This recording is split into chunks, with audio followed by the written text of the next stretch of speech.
I'm George, and this is Adrian and Jason and Joe, and collectively we're White Whale. And we just started work almost a year ago on our first game, God of Blades, which is sort of our love song to the sort of fantastic alien style of wide-eyed, sort of awe-inspiring, cosmic, psychedelic fantasy that sort of ran from 30s to the 70s in popular culture. And to sort of show you where we began with some of our art inspirations and things like that, this is still from Frazetta and Bakshi's Fire and Ice, and these sort of sweeping alien vistas that you recognize as not being anywhere you have been or could possibly be, but are immediately readable and understandable. We found them so compelling and tried to boil that down. This is Roger Dean, who did the Yes album covers, right, Jason? Yeah, it's totally awesome. And all the Psygnosis game all the Psygnosis game covers, things like Shadow of the Beast and those great things. And this is, of course, Mobius, who inspires everyone. And then maybe, lastly, our greatest inspiration, Frank Frazetta, who guided a lot of the inspiration in our process throughout the thing. And God of Blades is a side-scrolling, sort of physically emergent slasher that deals with issues of loss and memory and culture. And one of the things that we took as a design and sort of thematic inspiration early on were these concepts of worlds and memory and loss. And the lens we chose to talk about these things through is the medium of the paperback novel, which specifically the fantasy or sci-fi paperback novel that have all these elaborate, intricate, built, well-loved worlds that are quickly printed, quickly distributed, and quickly forgotten. And so our world takes place or our game world takes place in a setting where everything is disappearing void, and it's all about memory and identity and journey. So those are real. These are ours. So we didn't have an IP, we had no money when we started, we kind of still don't. That's cool.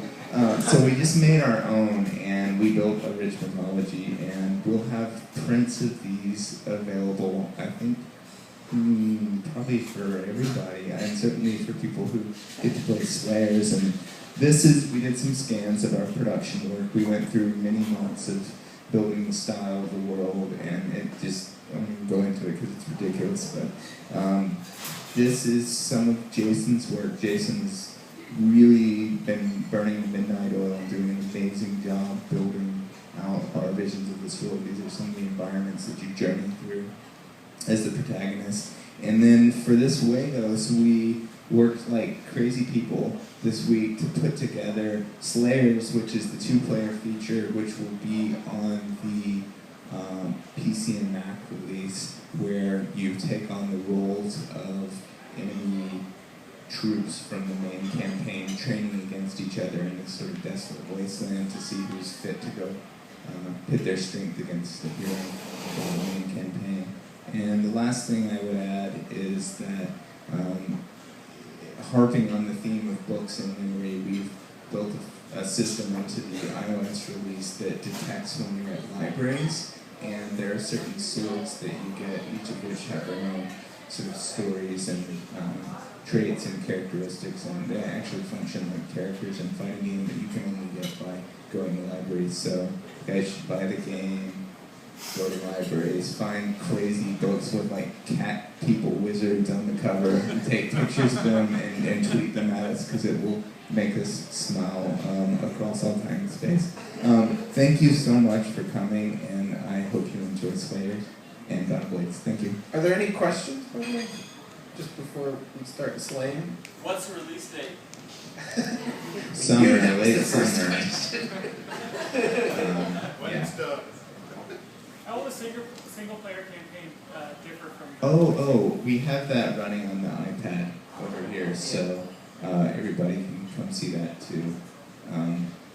It's sort of a mix between a rhythm game and a tactical sword fighting game, where you play as a crazy ghost that looks like David Bowie.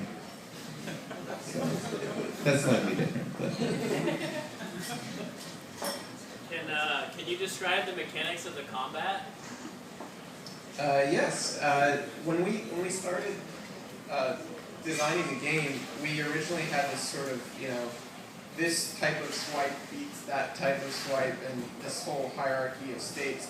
And then Adrian came on board, and he was like, well, why don't we just make all of the sword fighting actually physical, and remove that sort of rigid system and just make it physics going at it. And we tried out a lot of different ways to do that, but basically we boiled it down to 3 attacks in 1 block. So the block is timed, so you can't just hurdle and go backwards. The game is all about forward momentum. But beyond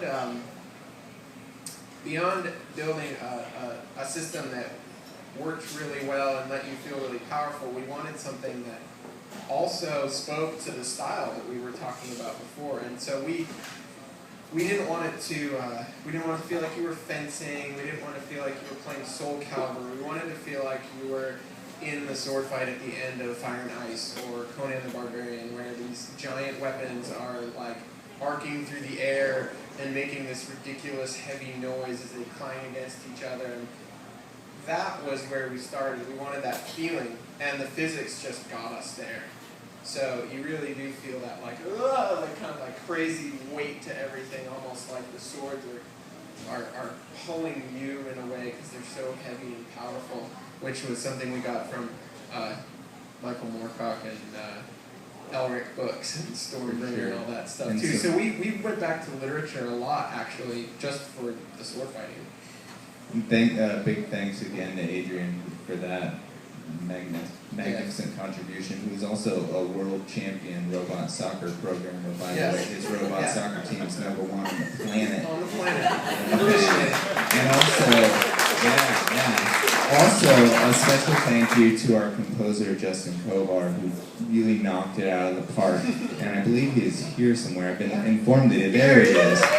He really did a lot of amazing things to sell this world musically, and it makes a world of difference. And also, thanks to Bobby and Tyler for doing incredible work. And you guys are probably tired of hearing us talk at this point. I know I am, so I think we should just get back to slaying.